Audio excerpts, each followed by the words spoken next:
அறந்தாங்கி அகரம் காசி விஸ்வநாதர் கோவிலில் கால பைரவாஷ்டமி சிறப்பு அபிஷேகம் நடந்தது. அறந்தாங்கி அக்ரஹாரத்தில் மிக மிக பழமையான காசி விஸ்வநாதர் கோவில் உள்ளது. கோவில் வளாகத்தில் உள்ள பைரவர் சந்நிதியில் பைரவாஷ்டமியை முன்னிட்டு சிறப்பு ஹோமம் செய்து, அதனைத் தொடர்ந்து பைரவருக்கு சிறப்பு அபிஷேகம் செய்து, ஹோமத்தில் வைத்து பூஜிக்கப்பட்ட கலச நீர் அபிஷேகம் செய்து, பைரவருக்கு மலர் மாலை வடைமாலை சாட்டி தீப ஆராதனை நடந்தது. இந்த வழிபாட்டில் திரளான பக்தர்கள் கலந்து கொண்டனர். அனைவருக்கும் பிரசாதம் வழங்கப்பட்டது. விழா ஏற்பாடுகளை பைரவர் வழிபாட்டு விழா குழுவினர் செய்தனர். அபிஷேக அர்ச்சனைகளை ராமகிருஷ்ண சிவம் செய்தார்.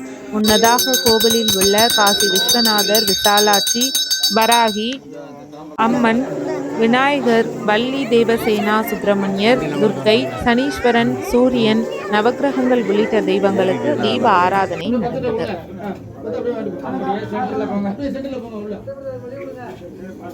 நடந்தது.